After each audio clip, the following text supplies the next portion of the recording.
제 뒤에 보시면 이 강단 현수막이 있는데 가정 같은 교회, 교회 같은 가정, 그런 문구가 써 있습니다.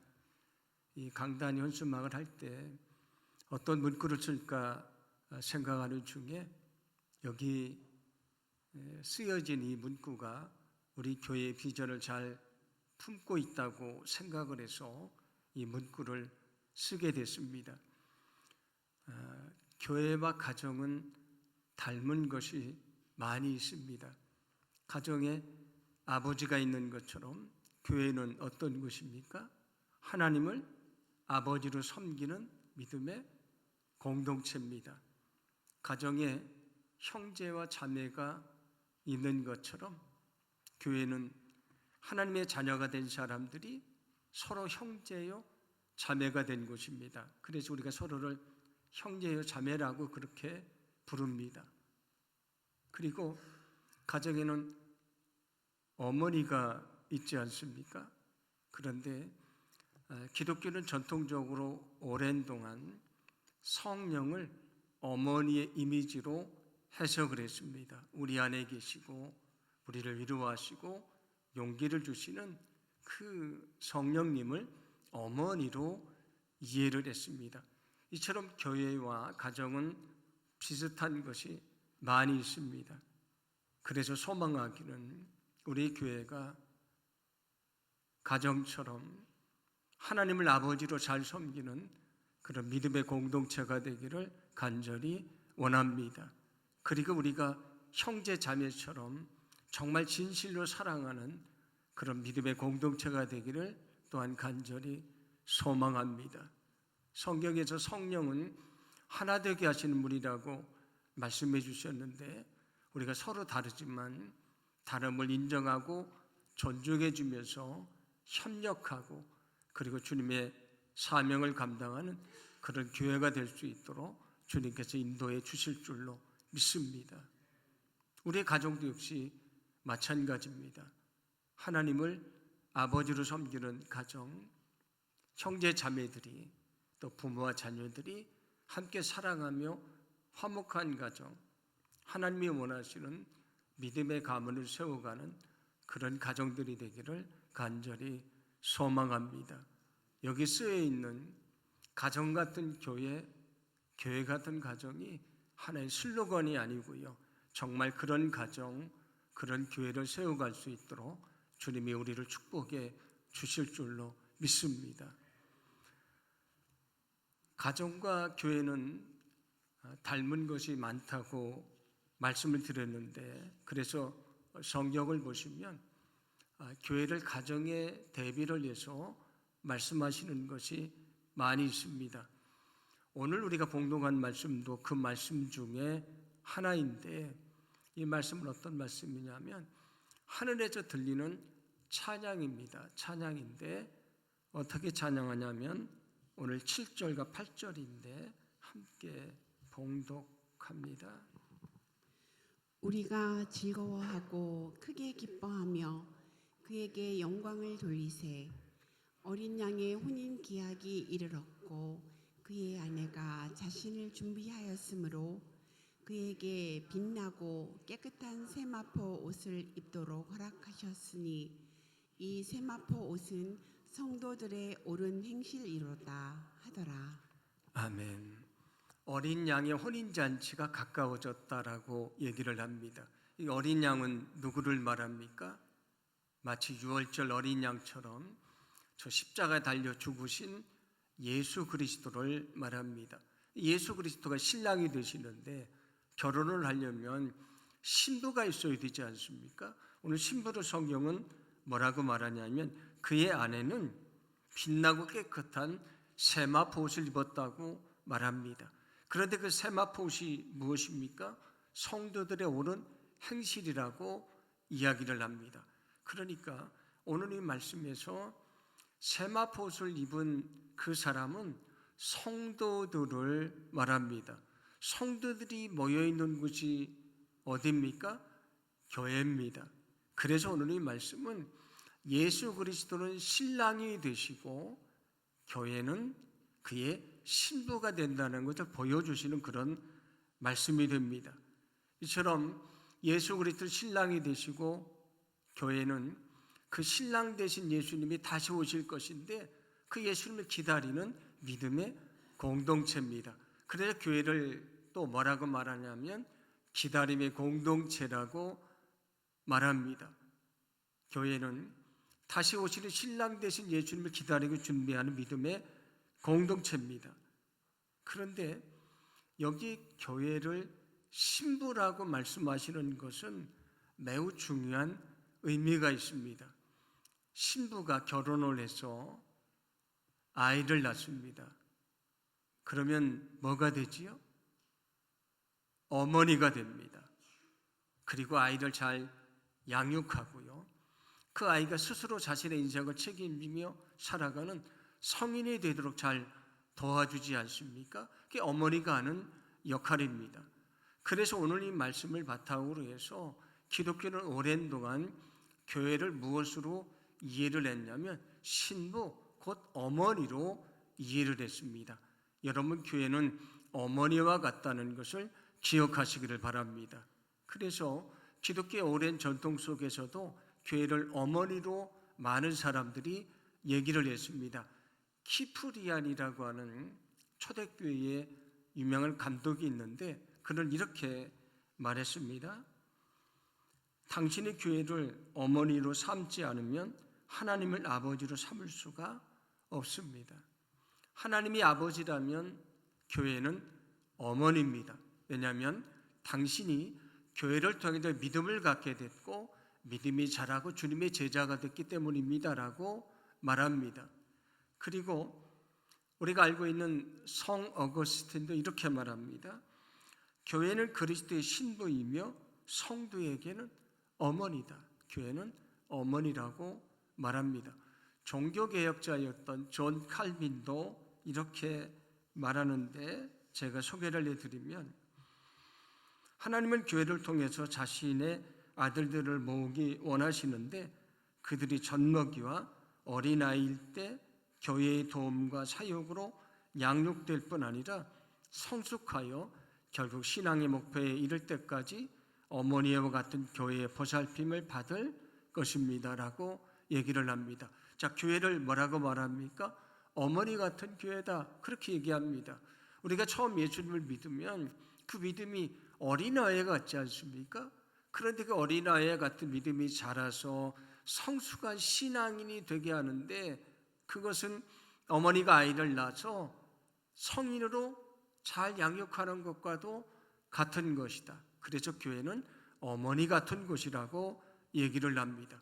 그러면 어머니 같은 교회의 사명이 무엇인가 오늘 함께 생각해 보면 은혜를 좀 나눠 보려고 합니다. 교회는 가정과 비슷한 것이 많이 있다고 말씀드렸는데 그 중에 하나가 뭐냐면 우리가 예수님을 믿고 구원받아 하나님의 자녀가 되는 것을 뭐라고 말하냐면 어린아이가 태어나는 것으로 말합니다. 뭐라고 말합니까? 거듭났다, 중생했다, 다시 태어났다, 그렇게 말하지 않습니까? 그러니까 우리가 예수님을 믿고 구원받은 것을 어린아이가 태어난 것으로 말합니다. 오늘 이 사실을 통해서 우리는 어머니로서의 교회의 중요한 사명을 발견하게 됩니다. 그것은 새로운 영혼을 낳는 것입니다. 영혼을 구원하는 것입니다. 여러분, 영혼을 낳는 교회가 되어야 한다는 것을 기억하시기를 바랍니다. 그게 어머니로서의 교회에게 주어진 첫 번째 사명입니다.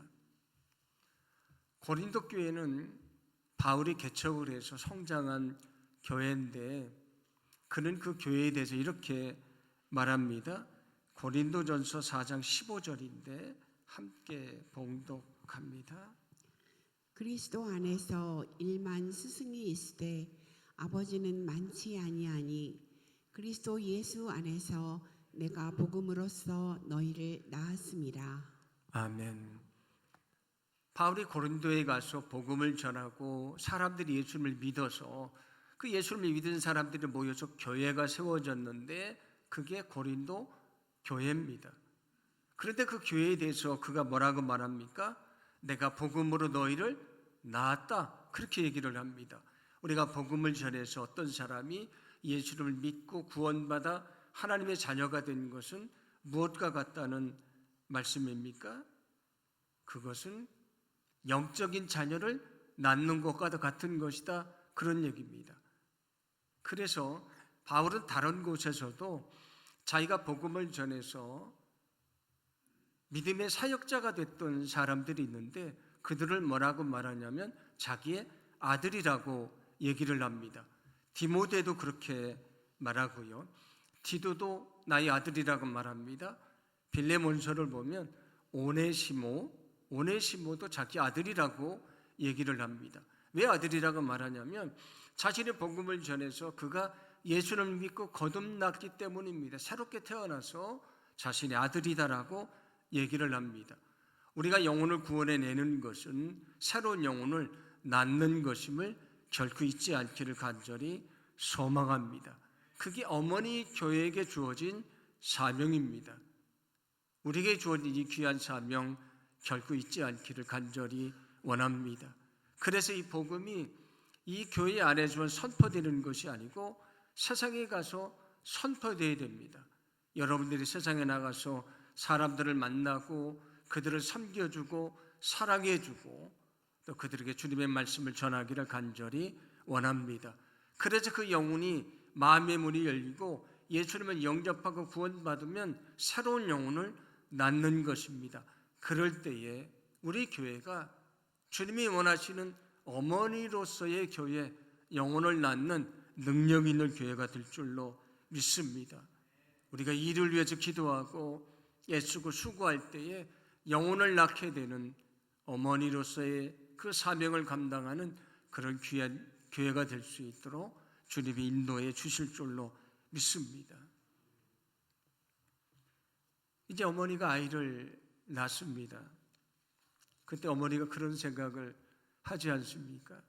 10달 동안 아이를 뱃속에 두고 있었는데 얼마나 불편합니까? 아마 남자분들은 잘 모를 것 같고 요즘은 여자들이 임신을 하면 남편들이 그 임신한 것을 체험하는 것도 한다고 얘기를 합니다. 그래서 무거운 것을 배에다가 차고 생활해보는 뭐 그런 체험도 한다고 하는데 그렇다고 그 어려움을 다 헤아릴 수가 있겠습니까? 10달 동안 아이를 품고 있는 것이 얼마나 힘들고 어렵습니까? 그러니까 아이를 낳습니다. 그래서 어머니는 생각할 겁니다. 이제 아이를 낳았으니까 다 됐다. 그런데 그렇습니까? 아닙니다. 그 10달간 비교될 수 없는 아이를 양육하는 어려운 일들이 기다리고 있습니다. 그 10달이 아니고요. 10년이고 20년이고 우리가 30년이 지나도 자녀들을 돌봐주고 자녀들을 위해서 기도하고 또 애쓰지 않습니까? 오히려 아이를 품고 있는 것보다는 키우는 게 훨씬 더 힘들고 어려운 것입니다. 그런데 어머니는 아이를 낳기만 하는 것이 아니고 아이를 잘 키우고 양육을 합니다. 여기서 두 번째 어머니로서의 교회의 사명을 알게 됩니다. 그것은 뭐냐면 예수님을 믿게 된 새로운 영혼이 믿음이 잘 자랄 수 있도록 돌보고 그를 양육하는 것입니다. 여러분, 영혼을 돌보고 양육하는 교회가 되어야 된다는 것을 기억하시기를 바랍니다. 그게 어머니로서의 주어진 교회의 사명이라는 것입니다. 데살로니가 교회도 바울이 개척을 한 교회입니다. 그런데 그 교회에 대해서 그가 이렇게 말하는데 데살로니가전서 2장 7절과 8절입니다. 제가 봉독해 드립니다. 오히려 우리는 마치 어머니가 자기 자녀들을 돌보던 여러분을 부드럽게 대했습니다. 우리는 여러분을 너무나 사랑했기 때문에 여러분에게 하나님의 기쁜 소식을 전할 뿐만 아니라 우리의 생명까지도 여러분을 위해 기꺼이 희생하려고 했습니다. 아멘. 데살로니가 교회가 바울이 개척한 교회인데 그는 그 성도들을 어떻게 대했다고 말합니까? 자신의 자녀처럼 대했다. 자녀처럼 돌봐줬다, 그렇게 얘기를 합니다. 왜냐하면 자기를 통해 예수를 믿고 거듭난 사람들이기 때문에 믿음이 자랄 수 있도록 그를 잘 돌봐주고 양육했다, 그런 얘기입니다. 이것이 바로 우리에게 주어진 사명이라는 것입니다. 어머니로서의 교회에게 주어진 사명은 영혼을 잘 돌보고 믿음이 자라게 하는 것입니다.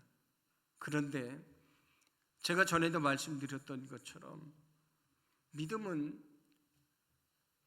저절로 자라는 것이 아니고 관계 속에서 자란다고 말씀을 드렸습니다. 먼저 하나님과의 관계 속에서 믿음이 자랍니다. 하나님과의 관계가 잘 맺어져야 믿음이 자랍니다. 믿음이 연약해지는 사람들의 특징은 하나님을 만나는 시간, 하나님과 연결되는 예배 시간을 소홀히 하기 시작하는 것입니다. 기도의 자리에 엎드리지 않고요, 말씀의 자리에 엎드리지 않습니다. 하나님과의 관계가 멀어지면 믿음은 약해지게 되어 있습니다.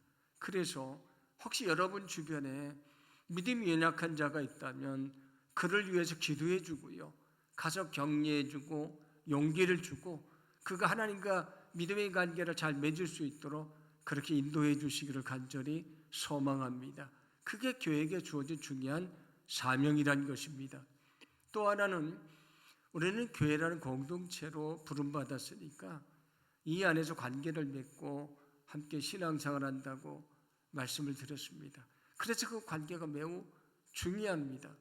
우리가 믿음의 관계를 잘 맺고요, 서로 사랑하고 섬겨줄 때에 함께 믿음이 성장하는 역사가 있게 되는 것입니다.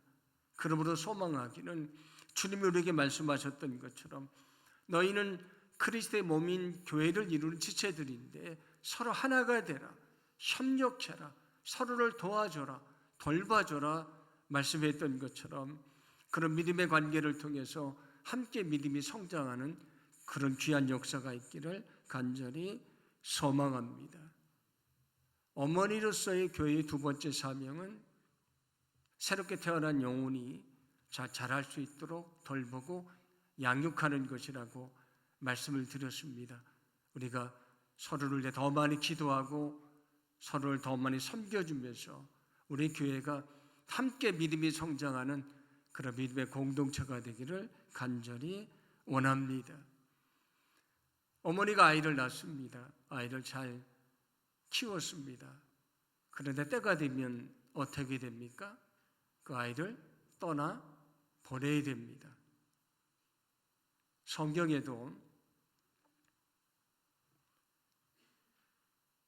남녀가 자라서 어른이 되면 부모를 떠나서 한 놈이 되라고 말씀하지 않습니까? 그러니까 새로운 가정을 꾸리라고 말씀을 합니다. 이제 독립된 인생을 살아가라, 그런 얘기입니다. 그때 말씀하시는 것은 부모를 떠나는 것입니다. 그래서 아이를 낳고 아이를 잘 키웠으면 그가 스스로 독립해서 자신의 인생을 살아가도록 해야 되지 않습니까? 그게 어머니에게 주어진 사명입니다. 여기서 말씀하고 있는 독립된 삶을 산다는 것은 우리의 믿음이 자라서 이제는 스스로 자기의 믿음을 지키고요, 스스로 자신의 사명도 감당을 하고 이제는 돌봄만 받았지만 자신이 다른 영혼을 돌보는 사역을 하고요, 자신이 전도를 받아서 구원받았지만 이제 하나님의 말씀을 전해서 다른 영혼을 구원해내는 진정한 주님의 제자로 살아가는 것을 말합니다.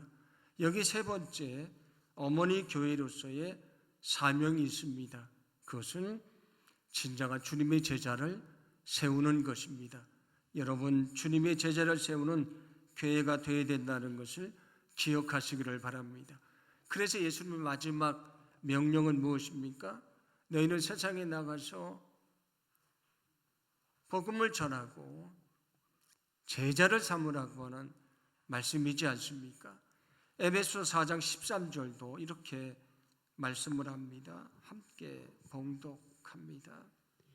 우리가 다 하나님의 아들을 믿는 것과 아는 일에 하나가 되어 온전한 사람을 이루어 그리스도의 장성한 분량이 충만한 데까지 이르리니. 아멘. 너희가 예수님을 믿고 거듭났다고, 영적으로 다시 태어났다고 거기에 만족해서는 안 된다. 너희가 어린아이 같은 믿음에 머물러서는 안 된다. 너의 믿음이 자라야 된다. 어디까지? 그리스도의 장성한 분량, 그리스도의 마음을 담고요, 성품을 담고, 그 열정을 담고, 그 열심을 담고요, 예수님의 삶을 담고 살아가라. 그게 주님이 원하시는 삶이라고 말씀해 주십니다. 그게 우리의 마지막 목표지 않습니까? 교회는 어떤 것인가? 새로운 영혼을 낳고 영혼이 믿음이 잘 자라게 하고요, 결국 하나님의 일을 감당하는 제자를 세우는 것이, 그게 교회의 사명입니다. 마치 어머니가 아이를 낳아서 그를 잘 키워서 스스로 독립된 인생을 살아가도록 그를 세우는 것처럼 교회에게 주어진 사명이라고 하는 말씀입니다. 이처럼 영혼을 낳고 영혼을 양육하고 주님의 제자로 세우는 이 사명을 감당하기 위해서 우리 교회는 목장이라고 하는 중요한 공동체를 가지고 있습니다. 우리가 코로나를 거치면서 목장을 좀 다시 재편해야 되겠다는 생각을 좀 갖게 됐고요, 전에 말씀드린 대로 우리가 11월 달에 목장을 재편하려고 준비를 합니다. 그래서 오늘 여러분의 그 주부에 보시면 그 소개책자도 넣어드렸고 선택지도 넣어드렸는데, 그것을 보고 여러분이 기도하시면서 목장을 잘 선택해 주시기를 간절히 원합니다. 거기 목자들의 이름을 보고 선택을 하시면 됩니다. 왜냐하면 목장의 이름이나 또 선교지나 또 거기 목자만 있고 총무가 없는 곳도 있는데, 그 총무가 없는 곳은 나중에 목장이 재편된 다음에 정하려고 하니까 여러분의 목자를 보시고 선택을 해 주시면 되고요. 중요한 것은 먼저 기도하는 것입니다. 성령의 도우심을 여러분이 구하는 것입니다. 왜냐하면 목장을 선택을 하고 다시 세우는 것은 무엇과 같은 것이냐면, 목장은 교회 안에 있는 또 작은 교회지 않습니까? 그러니까 목장을 세우는 것은 교회를 개척하는 것과도 같은 아주 귀하고 소중한 일입니다. 여러분이 이 일을 위해서 먼저 기도하시고 선택해 주셨으면 좋겠습니다. 그리고 선택할 때에 먼저 자기의 신앙의 성숙을 위해서 가장 적합한 그런 목장을 선택해 주시기를 바랍니다. 선택할 때는 제일 선호하는 것이 1로 쓰고 나머지 2, 3, 4, 5까지 쓰시면 되고요. 그리고 교회에 위임하시는 분들은 아래쪽에 위임하는 데 표시가 있으니까 거기에 표시를 해 주시면 됩니다.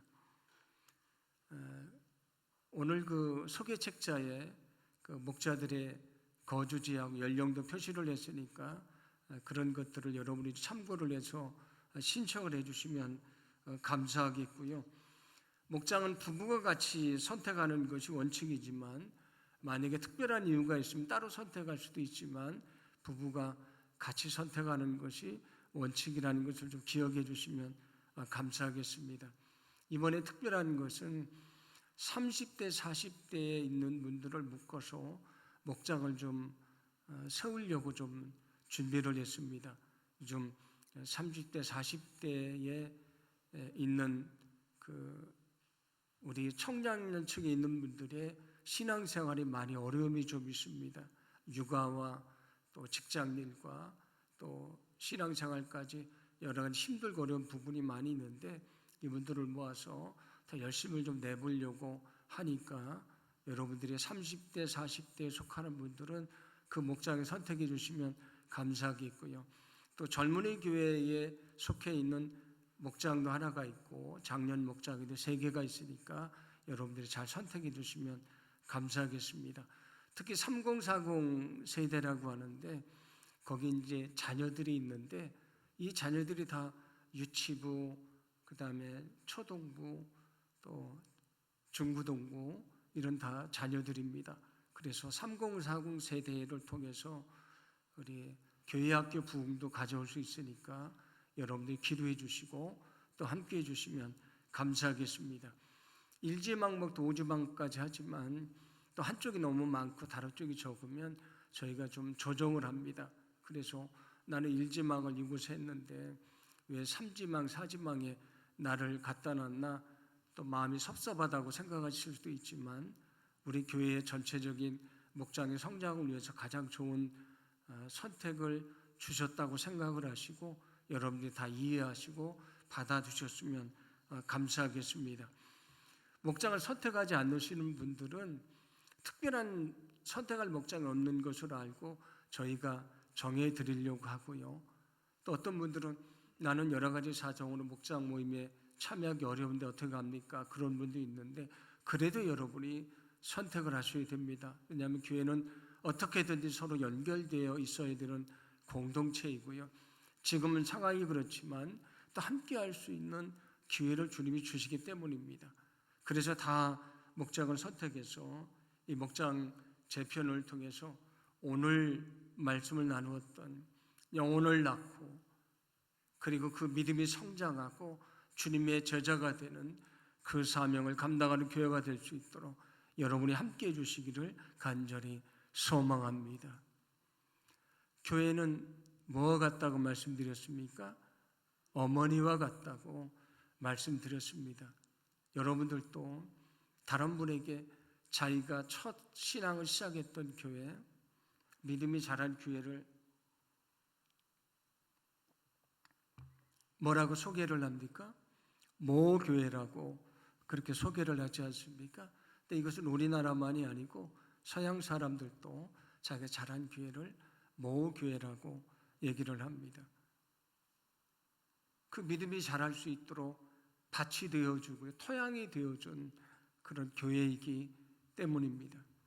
영혼을 낳고 영혼을 성장시키고 제자가 되게 하는 것이 그게 어머니로서의 교회입니다.